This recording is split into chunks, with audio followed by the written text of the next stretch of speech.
ഇന്നത്തെ നമ്മുടെ ക്ലാസ് മാർത്താണ്ഡവർമ്മ മുതൽ ശ്രീ ചിത്തിര തിരുനാൾ വരെയുള്ളതാണ്. അപ്പോൾ നമുക്ക് ആദ്യം മാർത്താണ്ഡവർമ്മയെ കുറിച്ചിട്ട് പഠിക്കാം.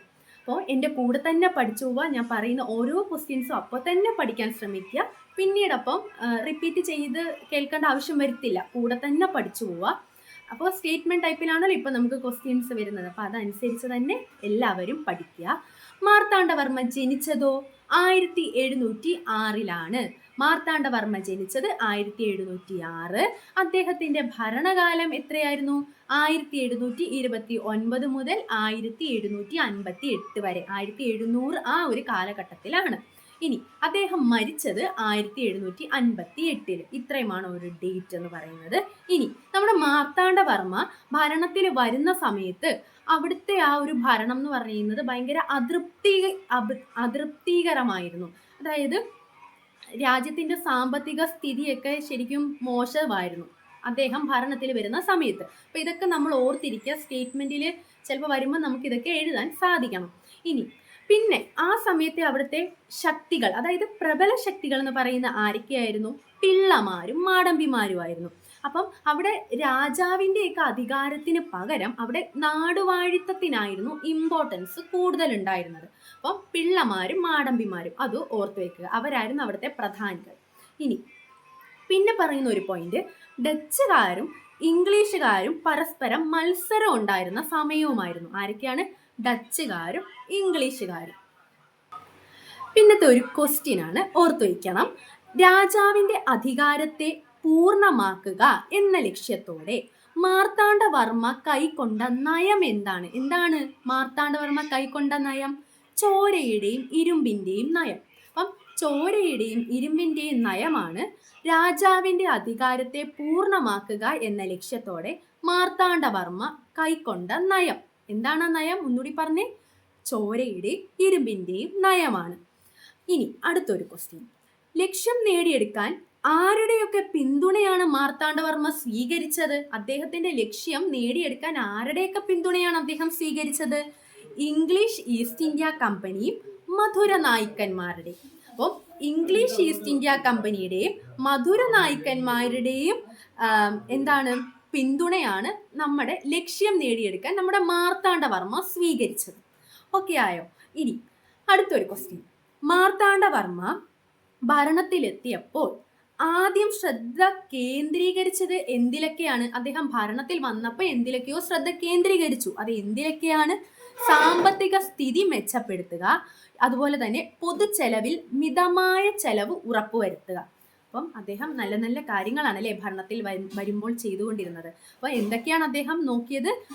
സാമ്പത്തിക സ്ഥിതി മെച്ചപ്പെടുത്തുക, പൊതുചെലവിൽ മിതമായ ചെലവ് ഉറപ്പുവരുത്തുക, ഇത്രയുമായിരുന്നു. ഓക്കെ. ഇനി അടുത്തൊരു ക്വസ്റ്റ്യൻ, മാർത്താണ്ഡവർമ്മ രാജാവായതിനെ തുടർന്ന് സിംഹാസനത്തിന്മേൽ അവകാശം ഉന്നയിച്ചത് ആരെല്ലാണ്? അദ്ദേഹം രാജാവായപ്പോൾ പല ആൾക്കാർക്കും ആ സിംഹാസനത്തിൽ ഇരിക്കാൻ ആഗ്രഹം തോന്നി. അവരാരൊക്കെയായിരുന്നു? പത്മനാഭൻ തമ്പിയും രാമൻ തമ്പിയും. അപ്പം പത്മനാഭൻ തമ്പിയും, രണ്ടും തമ്പിമാരാണ്, പത്മനാഭൻ തമ്പിയും രാമൻ തമ്പിയുമാണ് മാർത്താണ്ഡവർമ്മ രാജാവായതിനെ തുടർന്ന് സിംഹാസനത്തിൽ ഇരിക്കാൻ അവകാശം ഉന്നയിച്ച രണ്ട് വ്യക്തികളെന്ന് പറയുന്നത്. ഓക്കെ ആയില്ലേ? ഇനി അടുത്ത ക്വസ്റ്റ്യൻ, മാർത്താണ്ഡവർമ്മ തമ്പിമാർക്കെതിരായിട്ട് ഉറച്ച നടപടികൾ ആ എടുത്ത വർഷമാണ് 1730. അപ്പം 1730 മാർത്താണ്ഡവർമ്മ തമ്പിമാർക്കെതിരായി ഉറച്ച നടപടികൾ എടുത്ത വർഷം. ആ തമ്പിമാരുടെ പേരെന്തൊക്കെയായിരുന്നു? പത്മനാഭൻ തമ്പിയും രാമൻ തമ്പി. ഇനി കുറച്ച് പേരുകളാണ്. നമ്മുടെ ഇപ്പോഴത്തെ കൊല്ലമില്ലേ, കൊല്ലം നേരത്തെ അറിയപ്പെട്ടിരുന്നത് എന്ത് പേരിലാണ്? ദേശിങ്ങനാട്. ദേശിങ്ങനാട് എന്നാണ് കൊല്ലം അറിയപ്പെട്ടിരുന്നത്. അപ്പം തൃപ്പാപ്പൂർ സ്വരൂപം എന്നറിയപ്പെട്ടിരുന്നതോ? ആർക്കെങ്കിലും പറയാൻ പറ്റുമോ ഏതാ ഈ തൃപ്പാപ്പൂർ സ്വരൂപം എന്തായിരുന്നു എന്ന്? തിരുവിതാംകൂർ. തിരുവിതാംകൂറിനെയാണ് പണ്ട് തൃപ്പാപ്പൂർ സ്വരൂപം എന്ന് പറയുന്നത്. എൻ്റെ കൂടെ തന്നെ പഠിച്ചു പോണേ. ഇനി അടുത്ത ക്വസ്റ്റ്യൻ, ഇനി എളയെടുത്തു സ്വരൂപം എന്ന് പറയുന്നതോ? അത് കൊട്ടാരക്കര. കൊട്ടാരക്കരയെ പറയുന്ന പേര് പണ്ട് എന്തായിരുന്നു പറയുന്നത്? എളയെടുത്തു സ്വരൂപം. അപ്പം ഒന്നും കൂടി പറയാം, കൊല്ലം അറിയപ്പെട്ടിരുന്നത് ദേശിങ്ങനാട്. അപ്പം ഇളയെടുത്തു സ്വരൂപം അറിയപ്പെട്ടിരുന്നത് കൊട്ടാരക്കര. തൃപ്പാപ്പൂർ സ്വരൂപമോ അത് തിരുവിതാംകൂർ. ഇത്രയും ഓക്കെ ആയില്ലേ? ഇനി അടുത്തൊരു ക്വസ്റ്റ്യൻ. ഹോർത്തൂസ് മലബാറിക്കസ് എന്ന പുസ്തകം തയ്യാറാക്കിയത് ആരാണ്? തയ്യാറാക്കിയത് പുസ്തകം ഡച്ചുകാരാണ് കേട്ടോ. അപ്പൊ ഡച്ചുകാരാണ് ഹോർത്തൂസ് മലബാറിക്കസ് എന്ന പുസ്തകം തയ്യാറാക്കിയത്. ഇനി അടുത്ത വരുന്നൊരു ക്വസ്റ്റ്യൻ. കുളച്ചൽ യുദ്ധം നടന്ന വർഷം. അത് എക്സാമിന് എപ്പോഴും ചോദിക്കുന്ന ഒരു ക്വസ്റ്റ്യൻ ആണ് അല്ലേ? എന്താ കുളച്ചൽ യുദ്ധം നടന്ന വർഷം? 1741 ഓഗസ്റ്റ് 10. അപ്പം 1741 ഓഗസ്റ്റ് 10 കുളച്ചൽ യുദ്ധം നടന്നത്. എല്ലാം 700 കാലഘട്ടത്തിലാണ്. ഓക്കെ, ഇനി അടുത്തത് ആധുനിക തിരുവിതാംകൂറിന്റെ ശില്പി, ആധുനിക അശോകൻ എന്നൊക്കെ അറിയപ്പെട്ടിരുന്ന തിരുവിതാംകൂർ രാജാവ് ആരായിരുന്നു? അത് ആരായിരുന്നു? അത്രയും ശക്തനായിട്ടുള്ള മാർത്താണ്ഡവർമ്മയായിരുന്നു. അപ്പം ആധുനിക തിരുവിതാംകൂറിന്റെ ശില്പിയും അതുപോലെ തന്നെ ആധുനിക അശോകൻ എന്നൊക്കെ അറിയപ്പെടുന്നത് ആരാണ്? മാർത്താണ്ഡവർമ്മയാണ്. ഇനി അപ്പം മാർത്താണ്ഡവർമ്മയെ കുറിച്ച് വേറൊരു ക്വസ്റ്റ്യൻ കൂടിയുണ്ട്. ഏഷ്യയിൽ തന്നെ ആദ്യമായി ഒരു യൂറോപ്യൻ രാജ്യത്തെ യുദ്ധത്തിൽ പരാജയപ്പെടുത്തി അല്ലേ? അപ്പൊ എന്ത് ശക്തിമാനാണ് അദ്ദേഹം! പരാജയപ്പെടുത്തി എന്ന ബഹുമതി നേടിയ തിരുവിതാംകൂർ രാജാവും ആരാണ്? മാർത്താണ്ഡവർമ്മയാണ്. ഇനി ഡച്ചുകാരെ പരാജയപ്പെടുത്തിയ യുദ്ധം ഏതായിരിക്കും? ഡച്ചുകാരെ പരാജയപ്പെടുത്തിയ യുദ്ധം കുളച്ചൽ യുദ്ധം അല്ലേ? അപ്പൊ നമ്മൾ നേരത്തെ പറഞ്ഞു കുളച്ചൽ യുദ്ധം നടന്ന വർഷം ആർക്കെങ്കിലും ഓർമ്മയുണ്ടാവും? കുറച്ചു മുമ്പ് പറഞ്ഞായിരുന്നു. 1741 ഓഗസ്റ്റ് 10. ഇനി മാർത്താണ്ഡവർമ്മ പരാജയപ്പെടുത്തിയ യൂറോപ്യൻ വ്യാപാരി ആരാണ്? മാർത്താണ്ഡവർമ്മ പരാജയപ്പെടുത്തിയ യൂറോപ്യൻ വ്യാപാരി ആരാണ്? ഡച്ചുകാരാണ് കേട്ടോ. അപ്പം മാർത്താണ്ഡവർമ്മ പരാജയപ്പെടുത്തിയിരിക്കുന്നത് ഡച്ചുകാരെയാണ്. അടുത്തത് കേരള ചരിത്രത്തിൽ തന്നെ ജന്മിത്ത മേധാവിത്വത്തിന്റെ അന്ത്യത്തിന് കാരണമായ ഭരണാധികാരി അതും മാർത്താണ്ഡവർമ്മയാണ്. ജന്മിത്വമൊക്കെ നിർത്തിപ്പോവാൻ കാരണമായതും ആര് തന്നെയാണ്? മാർത്താണ്ഡവർമ്മയാണ്. അപ്പം നമ്മൾ ഈ പറയുന്ന എല്ലാ പോയിന്റുകളും പഠിച്ചു വെക്കുക. അപ്പം അദ്ദേഹവുമായി ബന്ധപ്പെട്ട് നമ്മുടെ PSCയിൽ ഈ സ്റ്റേറ്റ്മെന്റ് ടൈപ്പ് വരുമ്പോൾ നമുക്ക് എഴുതാൻ പറ്റും. ഇനി തിരുവിതാംകൂറിൽ ആധുനിക യുഗത്തിന്റെ പിറവിയിലേക്ക് നയിച്ചതും ആരാ? മാർത്താണ്ഡവർമ്മയാണ്. തിരുവിതാംകൂറിൽ ആധുനിക യുഗത്തിന്റെ പിറവിയിലേക്ക് നയിച്ച വ്യക്തിയും മാർത്താണ്ഡവർമ്മയാണ്. ഇനി കുളച്ചൽ യുദ്ധത്തിൽ ഡച്ച് കമാൻഡർ ആയിരുന്നത് ആര്?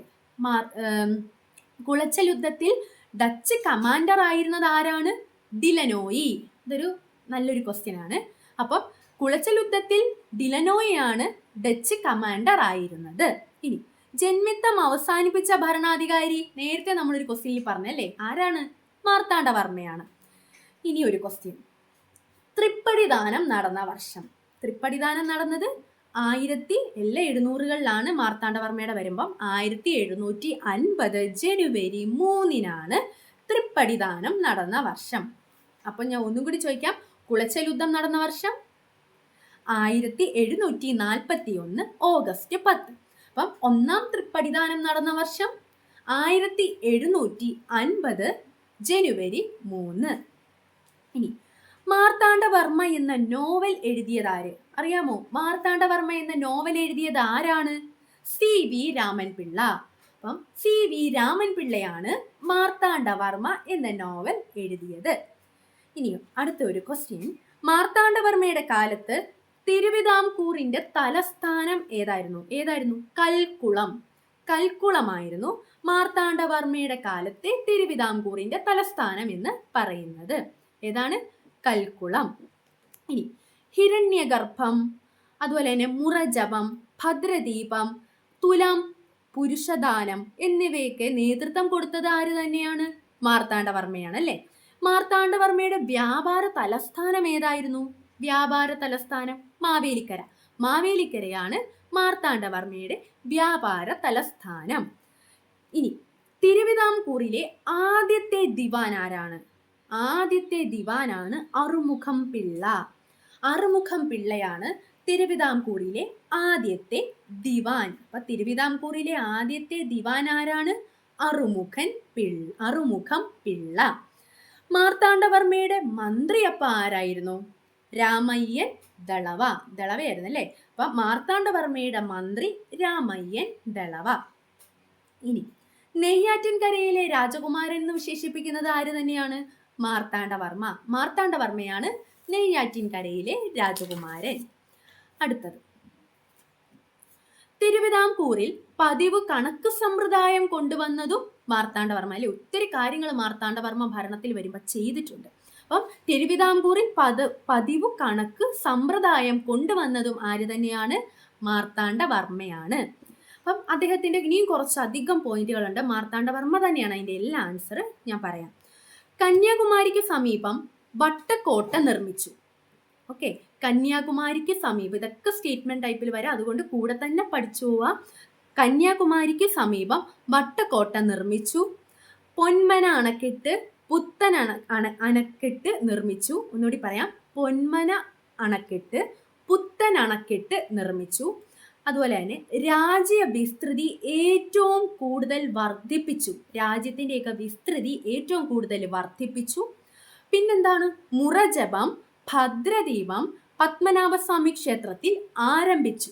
എന്തൊക്കെ ആരംഭിച്ചത്? മുറജപവും ഭദ്രദീപവും. പിന്നൊരെണ്ണം, ഒറ്റക്കൽ മണ്ഡപം പണി കഴിപ്പിച്ചു. ഒറ്റക്കൽ മണ്ഡപം പണി കഴിപ്പിച്ചു.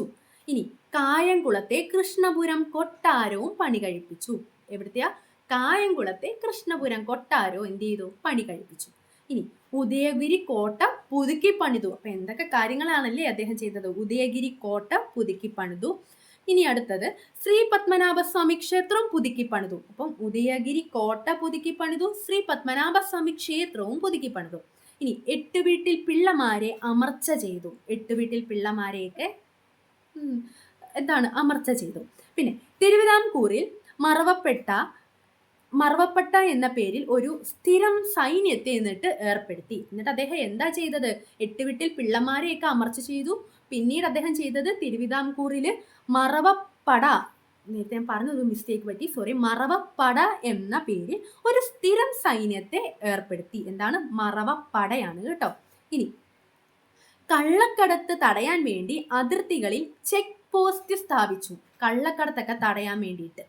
ഇനി അടുത്തൊരു ക്വസ്റ്റ്യൻ, മാർത്താണ്ഡവർമ്മ ആറ്റിങ്ങൽ തിരുവിതാംകൂറിനോട് ചേർത്ത വർഷം.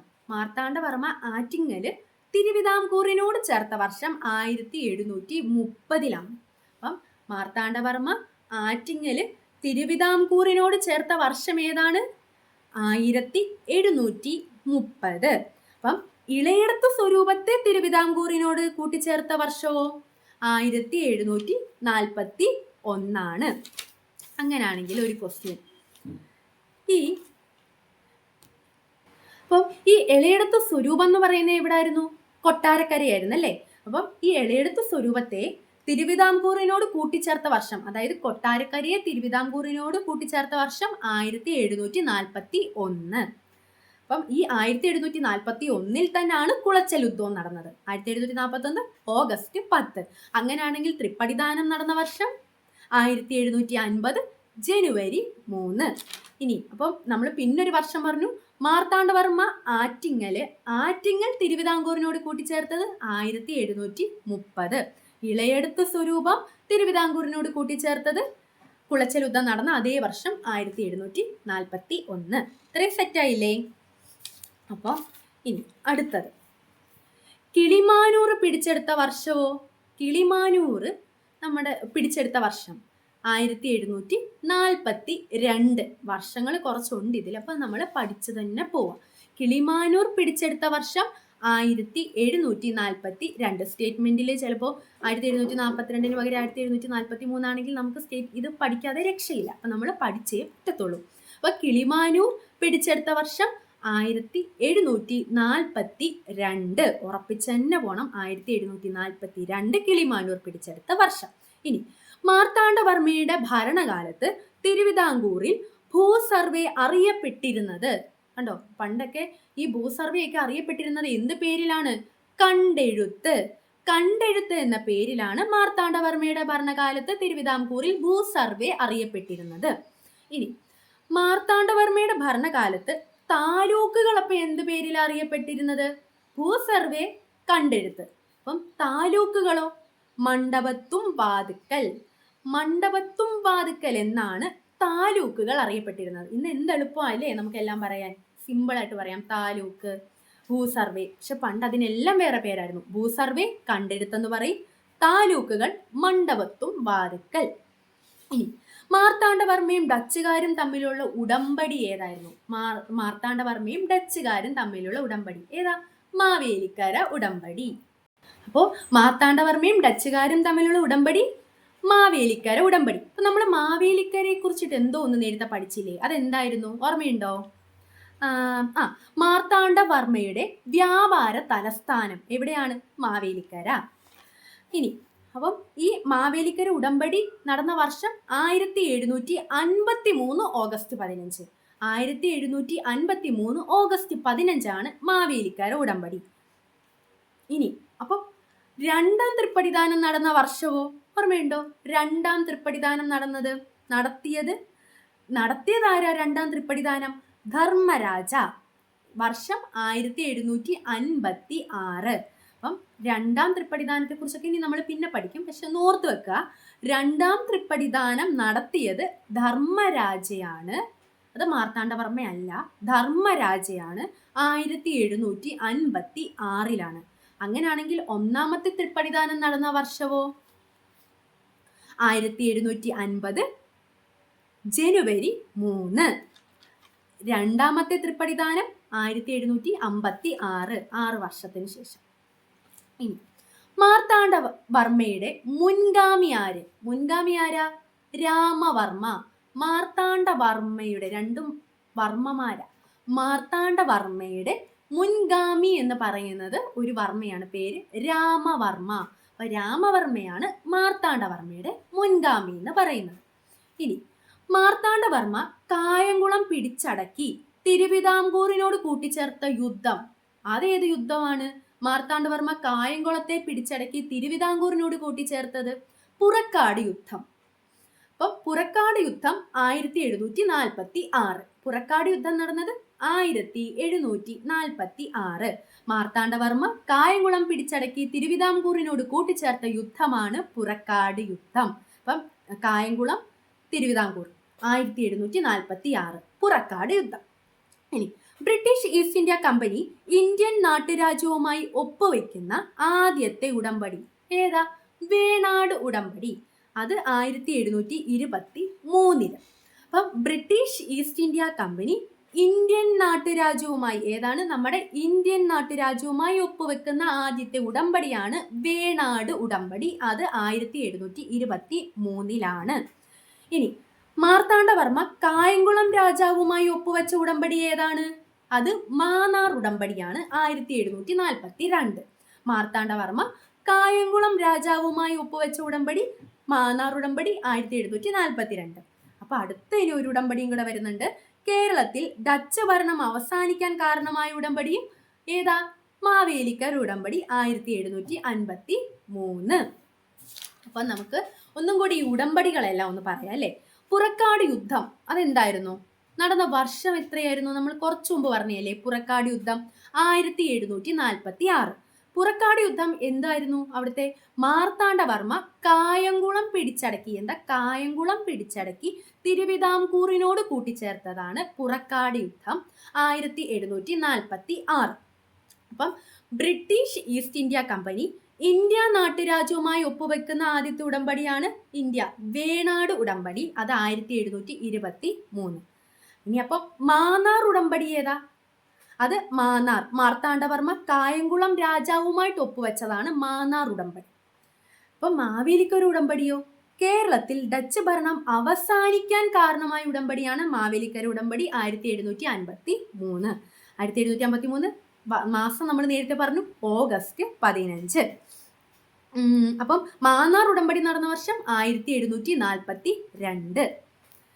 അപ്പോൾ ഇത്രയാണ് നമ്മുടെ മാർത്താണ്ഡവർമ്മയെ കുറിച്ചിട്ടുള്ള പ്രധാനപ്പെട്ട PSCക്ക് ചോദിക്കുന്ന ക്വസ്റ്റ്യൻസ്. ഇതൊക്കെ സ്റ്റേറ്റ്മെന്റ് രീതിയിൽ വരാൻ 100% ചാൻസ് ഉള്ളതാണ്. അപ്പോൾ അത് പഠിച്ച് തന്നെ എൻ്റെ കൂടെ ഒപ്പം തന്നെ പഠിച്ചു പോയാൽ ഓക്കെയാണ്.